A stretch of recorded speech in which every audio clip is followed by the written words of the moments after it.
Olá pessoal, tudo bem? Vamos para mais uma aula da nossa matéria Decisão e Informação na Gestão Pública. Na aula de hoje vamos trabalhar heurística, vieses cognitivos e decisão em grupo, né? Principalmente essa parte da decisão em grupo e a sua importância.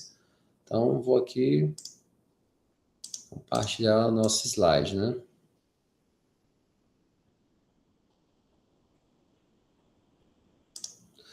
Pronto, pessoal. Heurística, vou começar aqui. Heurística, vieses cognitivos e decisão em grupo, né? Nossa sexta aula da nossa matéria. Então, primeiramente, né? A decisão pública, ela não é um ato isolado. Isso é um ponto importante, né? A decisão pública não é um fim em si mesmo, ela é fundamentada, né, em circunstâncias concretas, ela é fundamentada na legislação. Então, ela recebe um fluxo de informações, né, como fala aqui, ó, mas um fluxo informacional de alta pressão, né? Então, o administrador público ele não possui capacidade infinita de processamento, né? Ele precisa, né, de certa forma, ser alimentado de informações, até porque não tem como decidir sem uma gama de informações ali fundamentando, né, a sua decisão. Então, ó, devido à incerteza e escassez, não buscamos a solução ótima, mas a solução que seja satisfatória, né, que se adapte às fronteiras da informação disponível. Claro, sempre busca-se, né, o cenário melhor possível, né, com toda e qualquer tomada de decisão no âmbito da gestão pública, mas nem sempre isso é possível. É muito mais comum, né, da praxe, né, da administração, uma solução que seja satisfatória. Satisfatória é o interesse público, né? Então, eu vou trabalhar com as informações que estão disponíveis, né? Por isso a importância, eu já falei em aulas anteriores aqui, trabalhar sempre com indicadores, né? Os indicadores têm uma grande relevância no âmbito das políticas públicas, né? Trabalhar com indicadores é muito importante, tá? E óbvio, quando a gente fala de indicador, muitas das vezes o indicador nada mais é que a materialização da informação, né, ou da gama de informações que o gestor público ele precisa estar munido para, né, uma tomada de decisão adequada.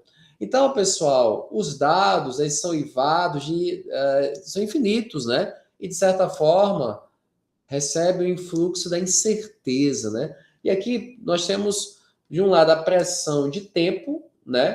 E temos aqui, pessoal, a análise e julgamento público, né? A análise dos órgãos de controle também, que entra, como eu falei na aula anterior, o Tribunal de Contas da União, o Ministério Público, o Tribunal de Contas do Estado, né? Que tem uma função muito importante, controladorias gerais estaduais, Controladoria Geral da União, dentre outros tantos órgãos. Órgãos de controle interno, como já falei também. E aí aquela situação, né? Busca-se, numa média, a solução satisfatória, né?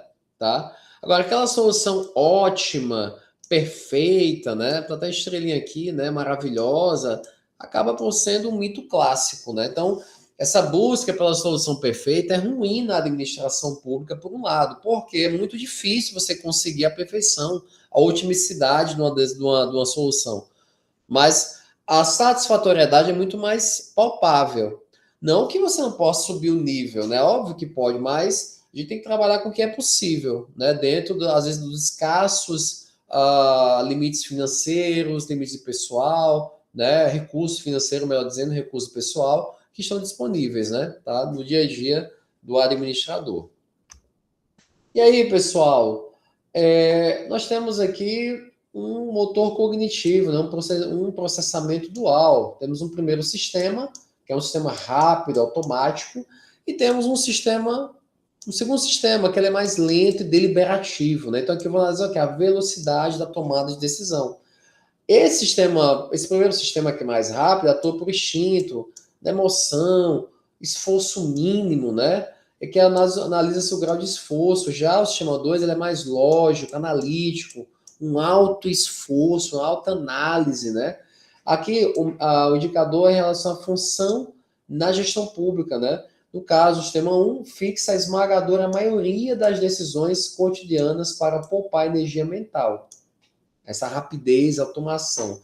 Já no sistema 2 aqui, atua como monitor, mas frequentemente falha em revisar decisões automáticas em temas complexos, né?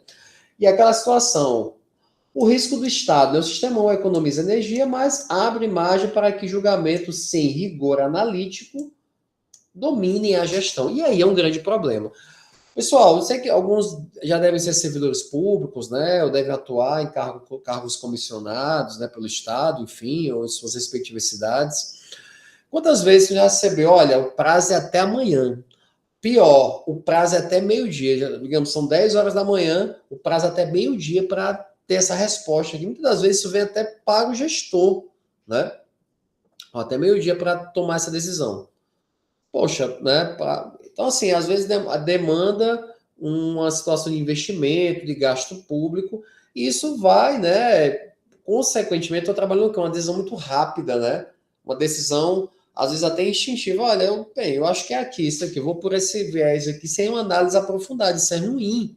Então, abre margem para julgamento sem rigor técnico, sem rigor analítico.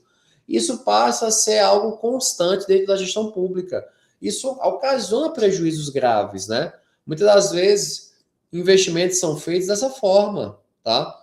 Ah, vamos construir uma praça.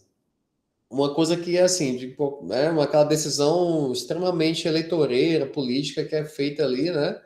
Ah, tem esse dinheiro aqui disponível, tem que gastar, vamos gastar com isso. Mas peraí, né? Vamos analisar com mais calma quais as reais necessidades ali da comunidade. Será que não é escola? Será que não é um hospital, um posto de saúde, uma unidade de pronto atendimento, né? Uma UPA? E por aí vai. Então, assim, às vezes tem situações que poderiam atender melhor a situação se houvesse uma análise mais lenta, né? Mais analítica, tá? Uma decisão com mais calma, né? Enfim, e isso com certeza influencia, né, na eficiência ou não, né, da atuação do gestor público. E aí, pessoal, algumas armadilhas cognitivas, né, heurísticas, tá? Então veja só, em relação à disponibilidade, avaliar a probabilidade pela facilidade, né, de lembrar exemplos. Então, olha só, um desastre natural, né, em relação às falhas da gestão pública, então, um desastre natural recente infla desproporcionalmente a percepção de risco, distorcendo o orçamento da defesa civil. Isso é muito comum, né? Muito comum. Então, acontece um desastre natural, né? E aí há aquela enchente, alguma coisa, então existe um orçamento para a defesa civil e termina sendo destinado dinheiro demais, além do que fosse necessário, né? Simplesmente para dar uma satisfação à sociedade. Eu estou aqui caminhando dinheiro para esse desastre. E às vezes manda um valor muito maior do que o necessário. É muito difícil isso acontecer, geralmente manda até menos, né? Mas dando um exemplo, que essa distorção do orçamento pode acontecer. Da mesma forma, o orçamento pode ser extremamente insuficiente para poder combater, né, aquele problema ambiental, né, de cunho da natureza ali, aquele desastre, enfim, né. Temos aqui também a questão, pessoal, da representatividade, julgar por estereótipos, ignorando que as estatísticas, né. Então, se você tem uma estatística, indicadores, como é que você julga contra isso? Né? É muito complicado ter argumentos contra números, é difícil. Não que os números não possam ser, de certa forma, manipulados. Mas, se você tem uma estatística ali na sua mão, né, uma mancha criminal para uma política pública, por exemplo, como é que você não vai observar isso? Né? Então, não tem cabimento. E aí, pessoal, em relação aqui à falha na gestão pública nesse âmbito, contratações baseadas em perfis ideais meramente subjetivos, achismos do gestor, em detrimento do quê? Das competências técnicas comprovadas, né? O gestor não que ele não possa ali sentir, né, o que está acontecendo e tal, mas o gestor ele tem que observar, certo, a análise técnica, ele tem que decidir também com base nisso, tá? Então isso também, né, é importante que seja levado em consideração, tá? E aí, a questão da ancoragem do ajustamento, a fixação de um valor inicial com ajustes insuficientes Olha só, fala aqui, ó. Orçamentos baseados no ano anterior, impedindo que o orçamento base zero, né? Ou estimativas de licitação defasadas, que geram aditivos contratuais excessivos, que isso é muito comum também de acontecer e ocasiona um desequilíbrio nas contas públicas, né? Então, pessoal, o enquadramento e a aversão à perda. Então, enquanto heurísticas são processos mentais, vieses são o quê? Desvios sistemáticos e previsíveis da racionalidade. Então, olha só. Viés de enquadramento, apoio popular. Então, nós temos 90% de taxa de sucesso, se tem apoio popular. Se a rejeição pública, eu tenho 10% de taxa de falha. Então, são dados estatísticos, idênticos, né? De um lado e do outro, né? Você pode dizer que o peso, né, termina... E aqui, pessoal, a aversão à perda, né? Dor da perda de um lado e o outro prazer do ganho. Então, no âmbito aqui do viés de enquadramento, né? A forma como a informação ela é apresentada altera a decisão.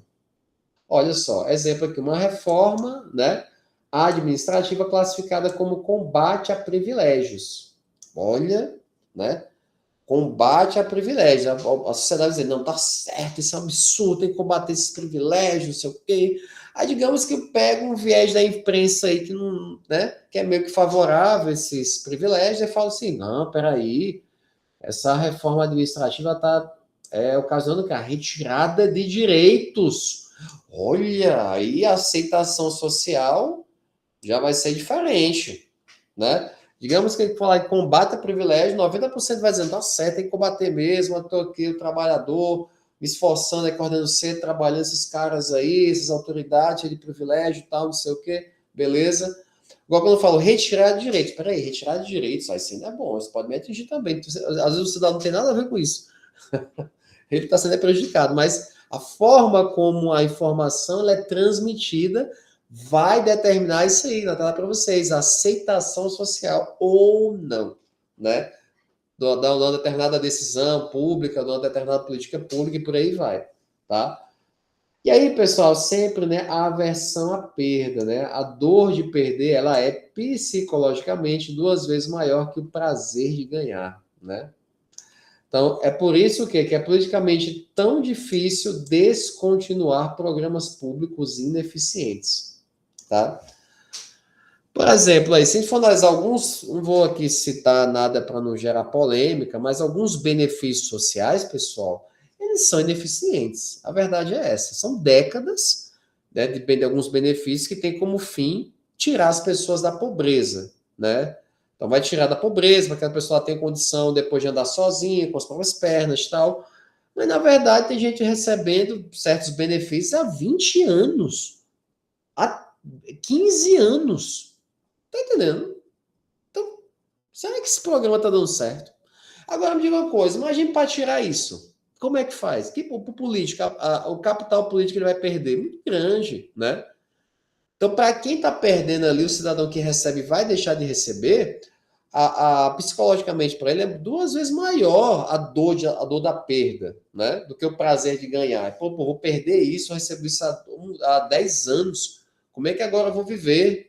Eu preciso desse dinheiro, eu preciso desse benefício. Entenderam como é complexo, né? É o que está acontecendo, por exemplo, na Argentina. Eu sei que quando eu estou aqui dizendo que está certo, está errado, só estou citando um dado, né? Então lá, a nova administração federal passou a cortar muitos benefícios sociais, tal, para fazer uma reforma administrativa, econômica, tal. Isso gerou uma grande rejeição popular, muito grande mesmo. E chegou ao ponto realmente muitas pessoas irem para a miséria, porque dependiam daquele benefício, né, daquela política pública há muitos anos. Então, segundo a interpretação econômica da nova administração federal, lá da Argentina, era necessário isso para poder o quê? Buscar reenquadrar, né, as contas públicas. E o resultado que nós vemos hoje é que a gente não vem realmente se recuperando, mas com um custo social grande, muito grande, né? Assim, político também, de certa forma. E é aquela coisa, às vezes, para a questão econômica é necessário fazer isso. Mas quem está disposto a fazer, né? Muito difícil. No Brasil mesmo, eu não vejo um cenário como esse, né? É muito complicado mesmo. Fora que no Brasil, boa parte dos recursos públicos cai na corrupção, né? Então imagine, se não houvesse corrupção, talvez daria para manter todos os benefícios sociais e daí ia sobrar dinheiro demais ainda para investimento e tal. Porque o Brasil é um país muito rico, né? Muito rico, mas ele é, como de praxe, mal administrado, tanto a nível federal, como a nível estadual, como a nível municipal. Salvo algumas exceções, mas infelizmente isso acontece. E mesmo assim, é um país ainda que produz muito o Brasil, né? Muito mesmo, né? Tá? E aí, pessoal, em relação aos vieses estruturais, né? Temos aqui a busca por valorizar apenas informações que confirmam crenças prévias, né? Tá? Ó, gestores selecionam que apenas indicadores positivos para proteger a reputação da pasta. Isso é muito comum, né? Omitindo, na verdade, falhas críticas nos portais de transparência. É a forma de manipular a informação. Isso acontece. No que tange ao status quo, preferência pela inércia. Tratar mudança como perda. Não tem por que mudar. Vamos manter esse mesmo viés, esse mesmo caminho, né? Essa mesma forma de agir. A inércia burocrática é um grande problema, né? Sempre foi assim, né? Por que mudar? Isso gera o quê? Resistência letal à digitalização e modernização de processos. Isso eu vejo no dia a dia, pessoal. Isso eu vejo no dia a dia. Hoje em dia, por exemplo, muitas das vezes o servidor não precisa estar lá na repartição trabalhando. Às vezes, se ele fizesse um trabalho home office, por exemplo, ele poderia ser muito mais eficiente, ele teria uma produtividade muito maior. Alguns órgãos já perceberam isso. Sem falar que muitas das vezes o trabalho home office é muito melhor de ser controlada a produtividade do servidor do que quando ele é lá no presencial. Porque no home office você tem o horário para entrar no sistema, para logar, o horário que ele pode se deslogar do sistema, ele tem que ter uma produtividade X, coisas que às vezes não são exigidas no presencial. Muitas vezes está lá o servidor que cumpre o horário certinho, todo dia está lá, presencialmente, dando bom dia, boa tarde, boa noite para todo mundo, e não produz quase nada. E às vezes aquele servidor que tem um atuar mais eficiente em home office, por exemplo, ele tem uma produtividade muito superior. E tem gestores públicos que têm a cabeça extremamente fechada para isso, não conseguem ver isso. É aquela visão assim, ó, de túnel, não consegue ter uma visão amplificada. Ainda tem aquela visão de que o servidor tem que estar ali para apertar a mão do cidadão. Não que isso não seja necessário, mas hoje vivemos o século XXI, pessoal.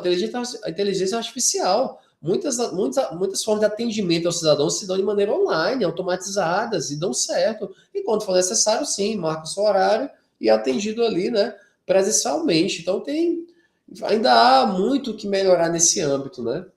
Ó, excesso de confiança e otimismo, ó. Superestimar habilidades e subestimar chances de falha. Isso é muito comum, né?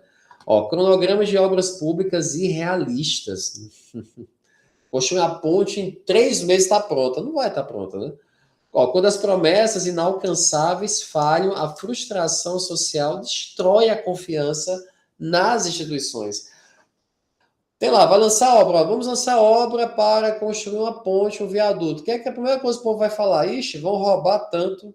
Se o valor para construir for 1 milhão, vai ser 20 milhões. Já fala isso. Ah, pode esperar 10 anos para entregar isso aí, né? É a percepção do brasileiro. O brasileiro não acredita nas instituições, não confia. Não tem confiança. Isso é muito ruim, tá? Ó, o mito da mágica coletiva. A premissa é que a soma de inteligências em conselhos e comissões produz legitimidade. A premissa é essa. E o paradoxo? A dinâmica de grupo pode gerar decisões piores que as individuais, né? Aí vem aqui a questão do consenso estruturado, da diversidade cognitiva, a difusão de responsabilidade. Quando todos assinam, ninguém é responsável. Às vezes há essa questão de se esconder por trás, né, de uma decisão colegiada. É muito comum isso, viu? Aí, ó, busca por harmonia esmaga a crítica técnica, muitas das vezes. Não, vamos manter aqui, vamos lá. Sim, mas tem a crítica técnica, a tecnicidade tem que ser observada. E aí? Ó, pensamento de grupo, né? Ó, em gabinetes fechados e coesos, supre-se a divergência para evitar o que? Atrito com a liderança, resultando em decisões desastrosas e corporativistas. olha, isso aí não é, isso politicamente é ruim, então a gente tem que mudar isso e tal. Será que isso acontece?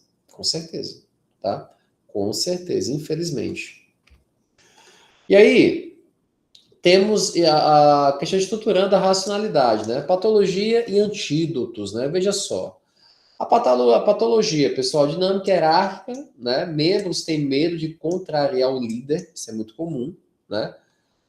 E temos a técnica Delphi, que busca o quê? De consenso entre especialistas de forma anônima, tá? Isola a ideia do cargo de quem a propôs, isso é importante também. Ó, pressão da maioria na geração de ideias, então as primeiras vozes ditam um rumo, é muito comum. E aí, aqui, ó, briga-se o quê? Que todos os membros contribuem individualmente com dados e ideias antes de iniciar o debate retórico. Primeiro, vou captar os dados e ideias dos membros, né, do grupo, para depois sim iniciar o debate retórico, né? Analisar o que a gente vai, qual decisão vai ser tomada pelo colegiado. Excesso de otimismo, cegueira a riscos em projetos complexos, muito comum isso. Não, vamos fazer isso, vai ser bom para o povo. Calma, meu amigo.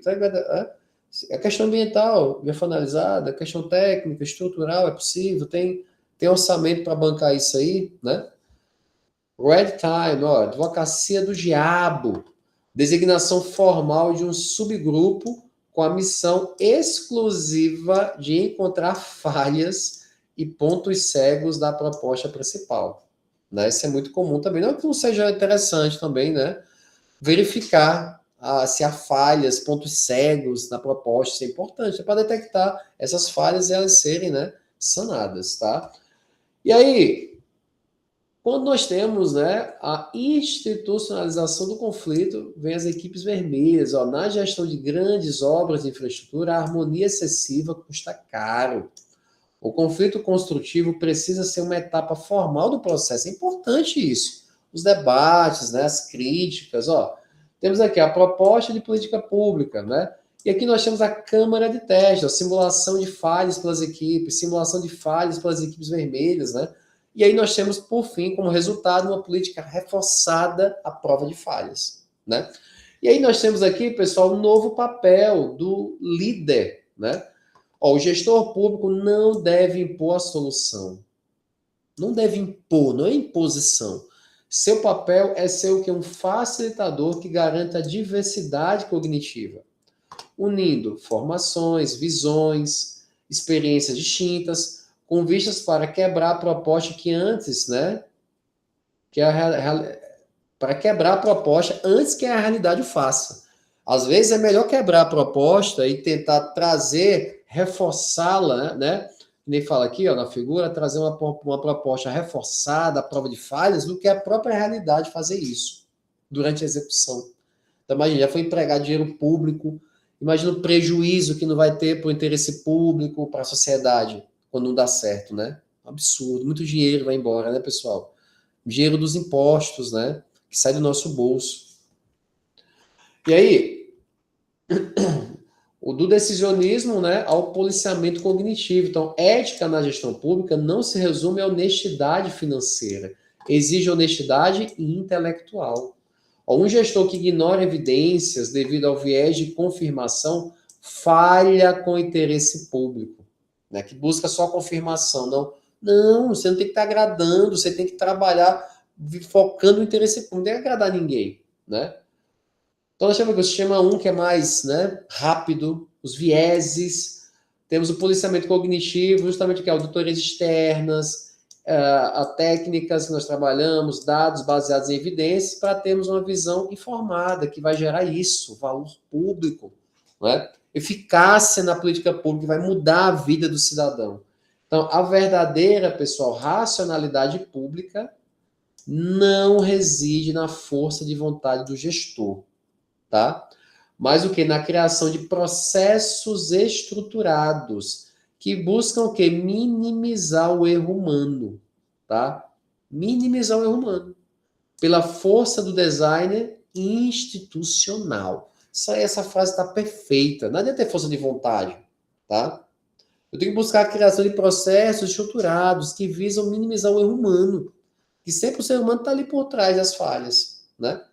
Isso, claro, usando como arcabouço a força do design institucional, que é justamente o quê? Reforçando esses processos, tá? E aí, pessoal, nós temos o administrador público como arquiteto de decisões, né, que nós falamos antes. Então, busque a contradição, ó, persiga ativamente dados que destruam sua hipótese inicial. O antídoto para o viés de confirmação, que busca aquela confirmação, não. Não vou buscar confirmação de ninguém, vou buscar dados para destruir a minha hipótese, para justamente combater essas falhas. Ó, proteja a divergência, estude processos que impeçam que a hierarquia esmague a crítica técnica, tá? Outro ponto, utilize indutores de escolha na arquitetura da organização para o quê? Facilitar o comportamento eficiente, né?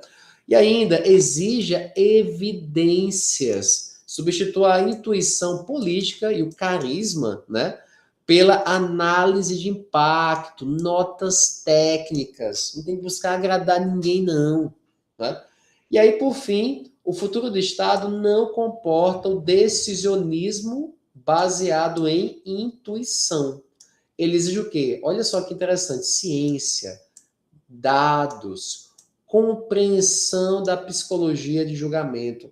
Né? Trabalhar com dados, indicadores, ciência, tecnicidade. Isso é muito importante. Entender a realidade social para aí sim, né, poder implementar políticas públicas de qualidade que venham realmente a ter eficácia e mudar positivamente a vida do cidadão.